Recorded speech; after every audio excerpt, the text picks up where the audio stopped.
Hey guys, welcome to Dad Space. Today I have Jason Galvez on. Jason is from New York.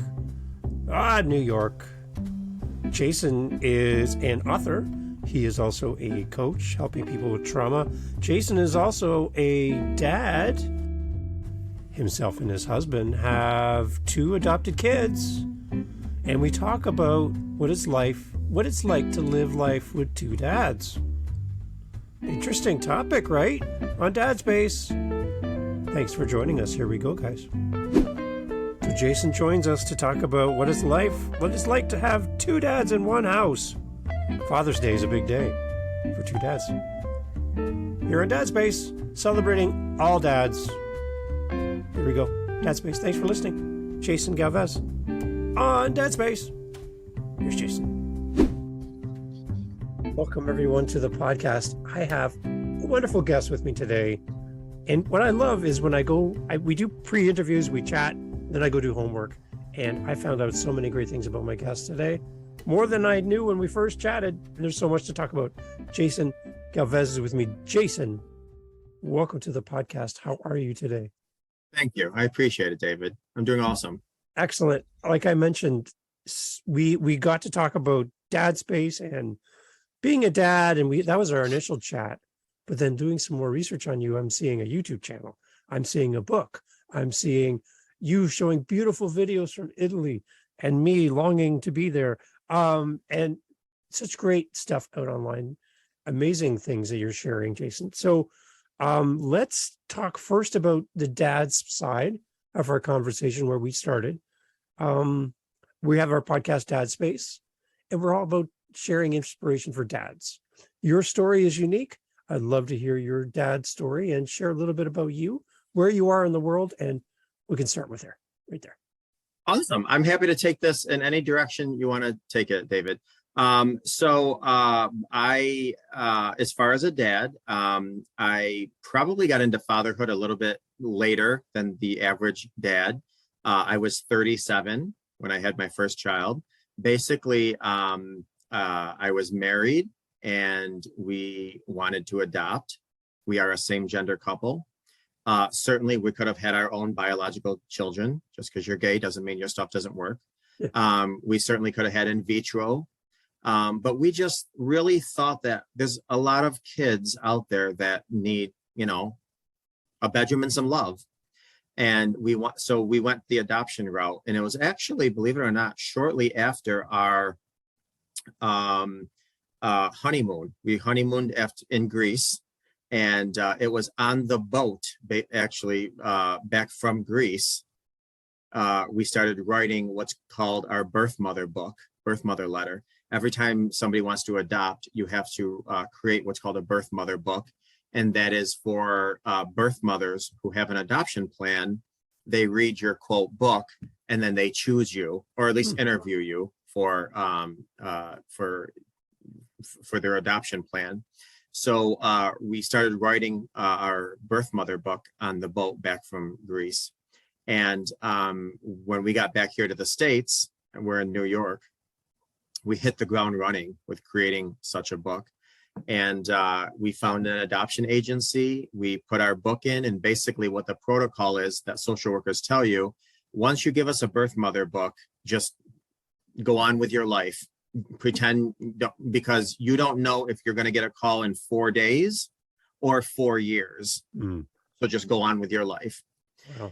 And it was 13 months after we put our book in that I got a call, and the social worker was like, are you sitting down? I said, okay.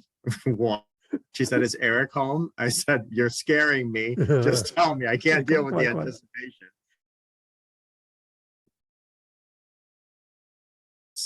And she chose you guys as the parents. She's 7 months pregnant. Sorry, is my internet Yeah, connection? you're fine. You're good. Okay. She was 7 months pregnant. We met her on a Thursday. The following Tuesday, we were in our first sonogram with her, and we were in every doctor visit with her thereafter until she went into labor, and we were in the room and we cut the cord. 2 days later, we all hugged and cried in the hospital and said our goodbyes. And our son just turned 11 last week. Wow. That was our first adoption. And then our second adoption was just as wonderful, only it was from foster to adopt. So we were in the foster care system at this point. This is, 5 years later, and we were fostering some children. And we got a call, and they said there was a little girl that was just born a few hours ago. Her birth mother gave up parental rights. She's up for adoption. Do you want her? And so within minutes, we were going 80 to the hospital. No way. Oh my goodness.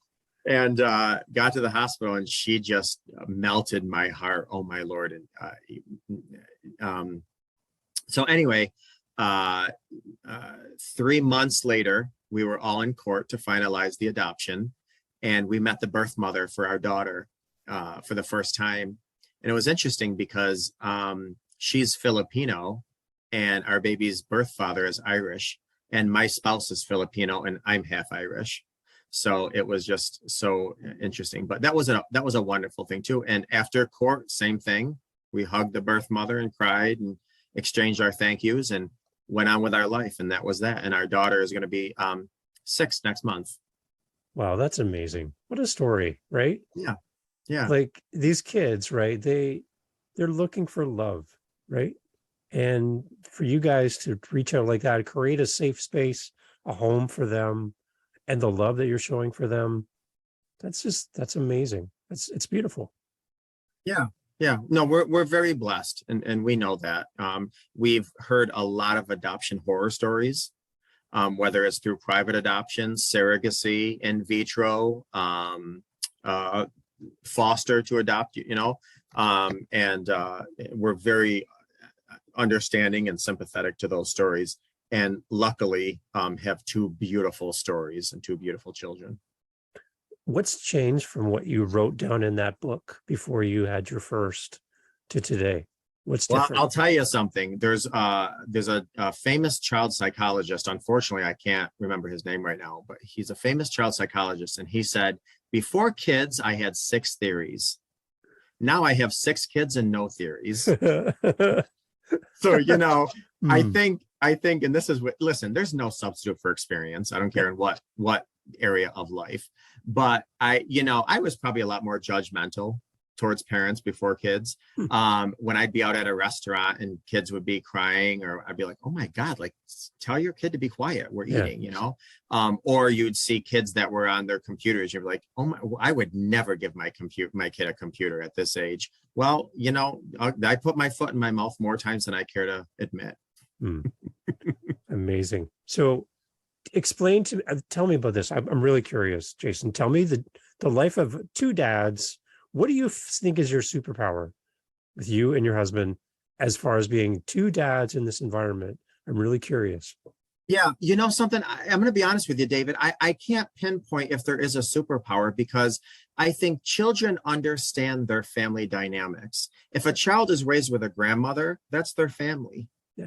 If a child is raised with a mom and a dad, that's their family. If a child is raised by an older sibling, that's their family. If a child is raised in an orphanage, that's their family dynamic. If a child is raised with 2 loving parents of the same gender, that's their family. Exactly. So I don't necessarily think we have a superpower. I just think we're 2 parents making a lot of mistakes, trying to manage each day to the best of our ability. Tell me what Father's Day is like. So Father's Day is nice. Is nice because it's a big deal. It's obviously a big deal in our house. But at the same token, it's like any other holiday too. I mean, we try very hard not to, everything comes from a position of what we have as opposed to what we don't have. Good. So, our kids will tell you, both of them, they won't tell you we don't have a mom. They will tell you we're blessed with 2 dads. Or, and I think we discussed this before, we don't celebrate Mother's Day simply because it doesn't apply to our family. It's the same thing as Hanukkah. We know people celebrate Hanukkah. We love and respect people that celebrate Hanukkah. Just we don't celebrate it. It's not our family dynamic. It's the same thing with Mother's Day. Yeah. So, there's not these big highs and these low lows. It's that, we're a family like everything else and we just live. I love how you frame that, Jason. That's smart. Really, really good. Tell me, what are you enjoying about being a dad? Well, okay. First, let me tell you what I don't enjoy. Okay, I want to hear that too then. That was part two, but let's do this first. I love it. I have a psychology background, and there's something in psychology that it's a statement that says, there's something about that person I don't like about myself. Ooh. And so many times when we're dealing with people, it's because we are sandpaper and they are sandpaper, and together we're trying to smooth each other's edges out, but that's not a good feeling. No. So when your child responds to you in a way that you would respond to yourself if you were that younger child, you are humbled very quickly. Yes. Or even more sad, David, if your child responds to a situation in not a favorable way, but they're taking after you and how you would respond to that situation. That's a wake-up call. That's a lesson. That's humble pie. And being Italian, I don't want to, put blame on anything, but I guess I will for a second. Being Italian, my emotions are often all over the place. I mean, I am very flowery in my words. I'm very moody and emotional. And my spouse, on the other hand, it's like, the EKG machines. Yeah. Okay. So EKG machine. Yeah. So me, I am like this, an EKG. Off the charts. Yeah. From the second my feet hit the floor in the morning, I am like this all day long. And my spouse is like if he took his last breath. I don't care if he lost his job, won the Powerball lottery. It doesn't matter. It's And so oftentimes I just pray my kids take after my spouse's personality more, because he's just one of the things that I always, in my coaching field, I always tell people is, what's nice is that above the ocean is these flurries and a tempest, and there's rainstorms and thunderstorms, but if you go a few meters down, it is calm as calm it can be. And that is my spouse. It doesn't matter what's happening in the world, in our family, he is just as calm can be. Me, it's like, if the dishes aren't put away a certain way, it's like there's that EKG machine. So I wish my kids more took after. I love it. So those lessons are hard pills to swallow when I have to take a look at myself and say, okay, I need to kind of chill. I need to do this, I need to do that. But being a dad, I mean, listen, one of the, I know I'm going all over the place, so I apologize. One of the difficult lines to walk, Dave, I don't know if you found this with your own fatherhood. One of the difficult lines to walk is to give your child everything you never had, but at the same token, ensuring they don't become outspoiled. So I think I went to the movies with my family. I'm going to stretch it and say 3 times in my life. Wow. We went on one vacation that I remember in my whole life, and that was to Canada, where you are. Hello. To a safari.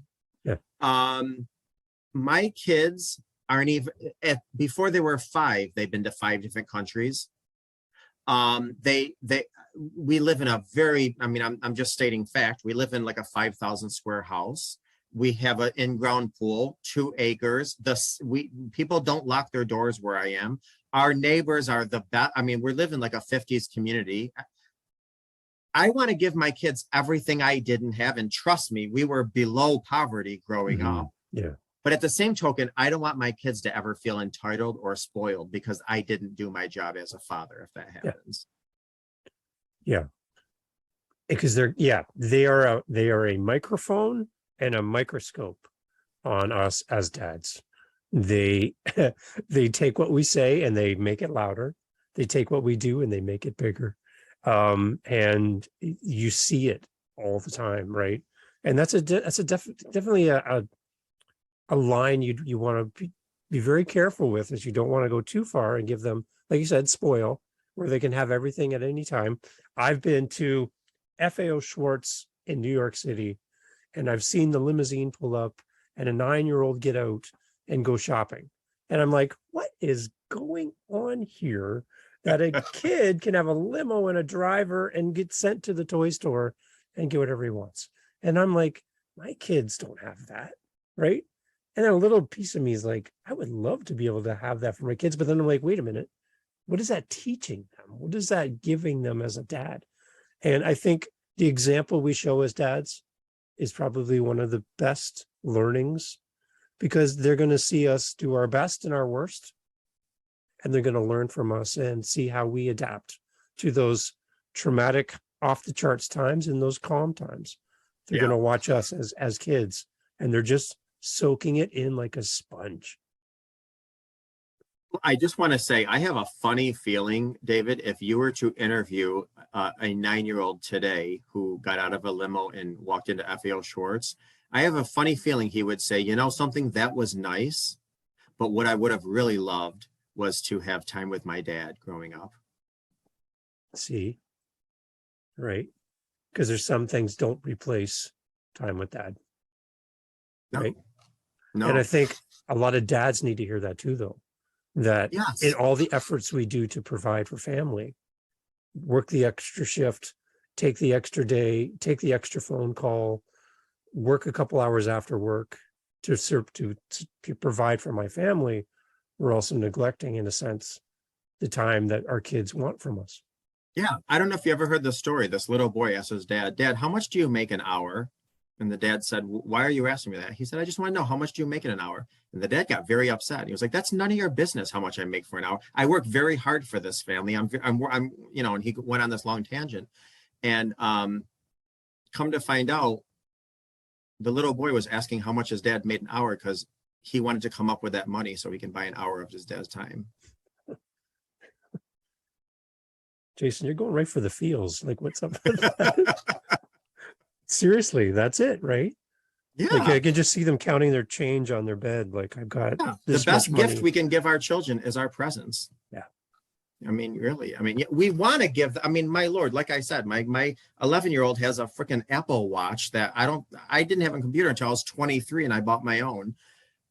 We can give our kids all the worldly possessions, but at the end of the day, they just want us, they want us to be their dad. They want us to sit with them, talk with them, tell them we love them, we're proud of them.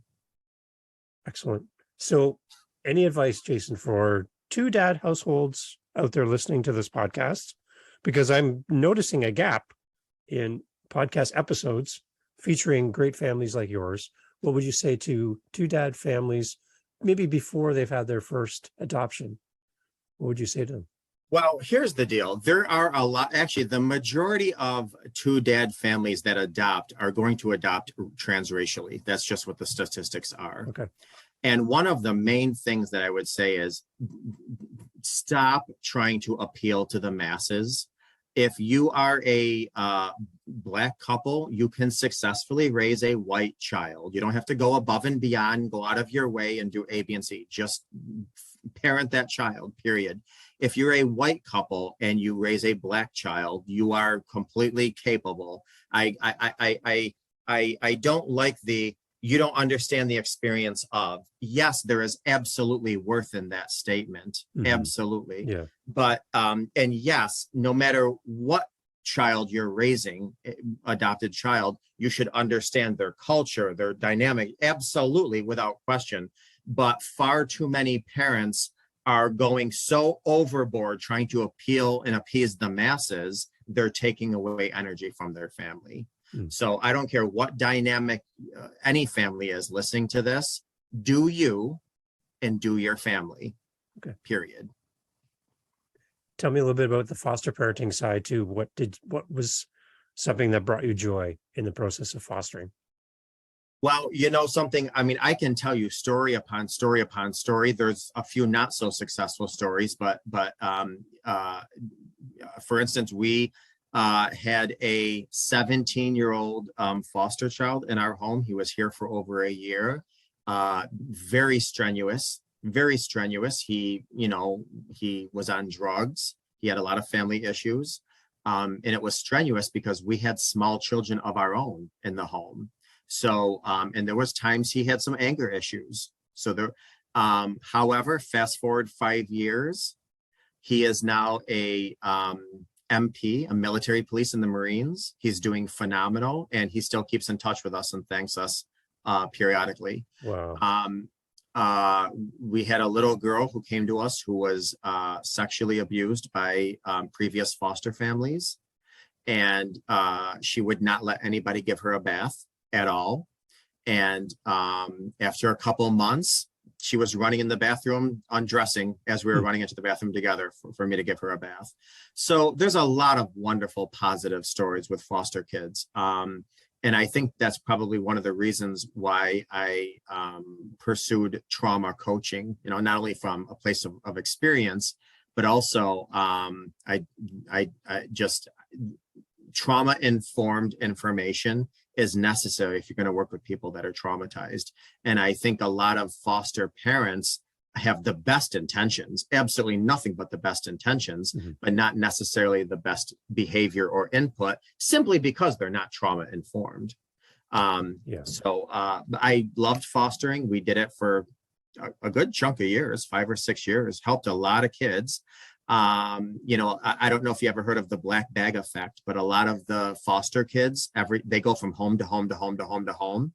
And what you do is when it's time to leave, you go get the big black garbage bag and you put all their toys and all their clothes. Kids in the foster program hate black garbage bags. They hate them. We made it a point every single time we had kids leave, we got them their own luggage.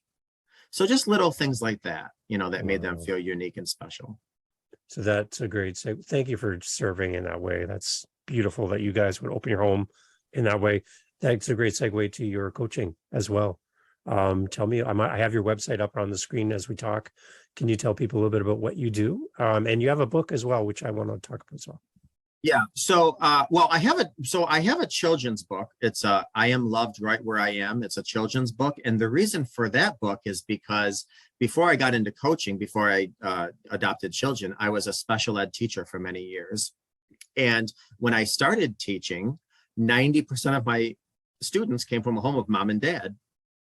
15, 17 years later, teaching, only 10% of my students came from a home of a mom and dad. They were either was raised by a grandparent, a foster home, same gender parents, or you name it.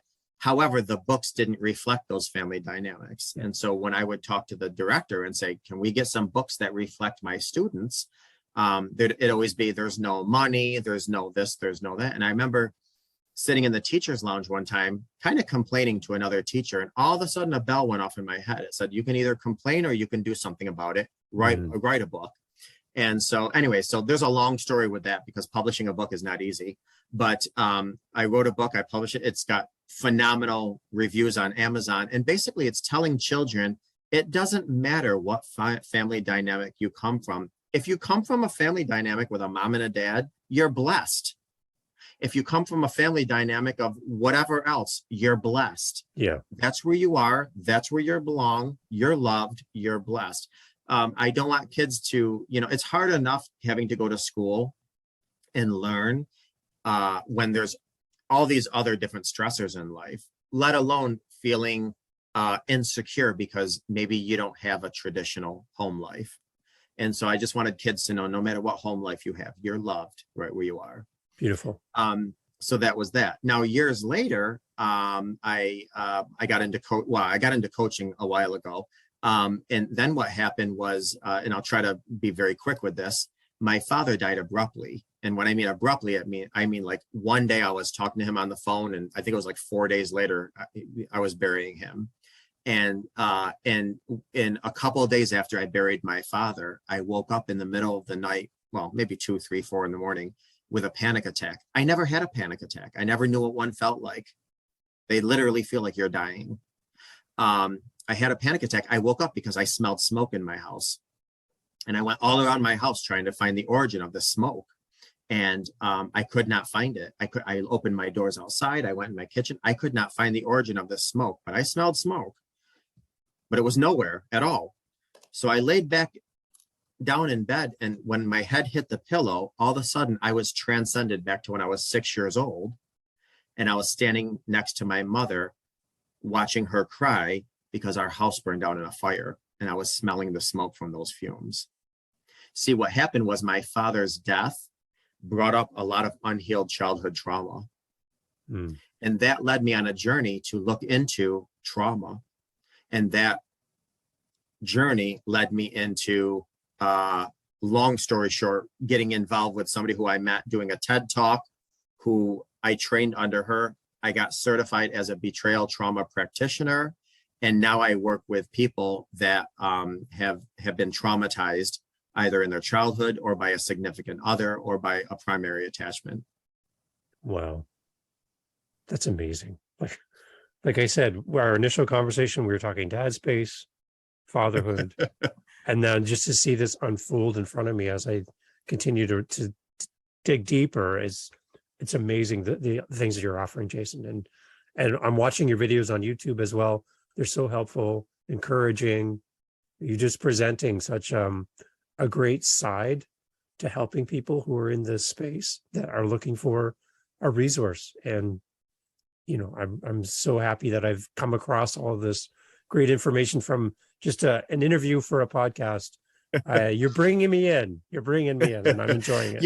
I always say that people don't find their purpose through their passions. They find their purpose through their pain. And, I have degrees and certifications up the wazoo, but when you're talking to somebody who's traumatized, they don't care. I mean, maybe initially they want to know, do you know what you're talking about? But they don't care. What they want to know is, do you get me? Mm-hmm. And I think having a doctorate from the School of Hard Knocks helps me understand people. And when you're talking to somebody who you can understand because you can relate, it's a different conversation. And I think, I'm not trying to pat myself on the back in any way, shape, or form, but I do believe that the best wisdom is born from pain. And I believe that's why I think I'm so successful in what I do, because there's a relatability. And people are much more into relatability, even over likability. You can like somebody's personality. You can say, holy crap, this person has an associate's degree, a bachelor's degree, a master's degree, this certification and that certification. But if you don't jive on an energy level, you're just not going to get the most out of that session. And I think because I've been through a tremendous amount of trauma all my life, now I can speak to somebody on a different energy level. And you come with a great heart too, Jason. Like, you're presenting the stuff that you're showing to the world, and you're doing it in such a gentle way. And I'm appreciating it as someone consuming your content. It's amazing. It's really, really great. So how do people connect with you, Jason? Because beyond the podcast and talking all things dad, I would love to kind of point people towards your book and to what you do as well. How do people get into your world? Yeah. So I do premarital coaching. I'm also a wedding officiant. As a matter of fact, I have 2 weddings coming up that I'm working on right now. Nice. So I do premarital coaching. I do marital coaching. And like I said, I also do trauma coaching. I have a website, which is very easy, in my opinion. It's mrjrelationshipcoach.com. And what I tell people is this: even if people don't want to work with me, wonderful. Please just visit my website, because like you said, I am on all forms of social media. Every single day on my YouTube channel, I upload what I call a daily dose of vitamin J, where I'm giving some tip or technique on dating, divorce, marriage, trauma, you name it. So even if people never come to my website to pursue a session with me of any sort, just come and take advantage of the many free resources. And again, that's mrjrelationshipcoach.com. And like I said, I watched your clip of you in Italy with your nighttime routine, and you take your camera out the window and you just look over the courtyard. You see people milling around, and it felt like a movie. Like, you just transported me there, and I felt it's so peaceful. Just what you captured it on video. I'm going to put a link to that. Obviously, everybody has to go see that one particularly. But go and check out Jason's stuff, and support Jason. And you're doing such great things. Thank you. I just want to say quickly, the reason for this last Italy trip is because 17 years ago or 20 years ago, I got engaged in Venice. So Nice. now that we have kids, we wanted to take our kids back to where their parents got engaged. So that's what we did. Beautiful. It's beautiful. So, okay, Jason, we're going to close off. What can we leave people with? What's your inspiration for today? You say you upload them to YouTube. You have a chance right now on my podcast. I would love to have a daily dose. What are you going to provide for us right now? A couple of things I'll say real quickly, this off the top of my head. Number one, never expect you from other people. So many times I hear from people that tell me, well, I'm talking to this person and common sense says, no, you're running through things for your own filter. That's common sense to you. Number two, I tell people all the time when it comes to trauma, if a snake just bit you and put poison in your veins, would you pick that snake up and put the fangs back in your arm 1,000 times? No. Well, this is what happens after we are hurt. See, other people give us pain. We give ourselves suffering. When people hurt us, what we want to do is we want to change our dialogue and we want to put our own story into it. Well, they did that because of this reason, and they thought I was stupid and I must mean nothing to them. That's our own dialogue. What happens is that we narrate and then we ruminate and then we marinate. And once we marinate, we change the neural pathways in our brain, which are very hard to undo. So be very, very careful not to give yourself suffering after other people give you pain. You got to stop that self-dialogue before it gets into rumination, before it gets into marination. I can give you 1,000 doses of vitamin J, but I'll just stop with those two. There you go. You've had your dose, everyone. Some vitamin J. It's in your system now. And you need to go check out Jason and all of this stuff. Jason, thank you for sharing your dad's story with us today on Dad Space. And we're going to also repurpose this over on Living the Next Chapter, where we talk about books. Because we want people to see the book and connect with you there as well. So you have two different audiences from one podcast episode.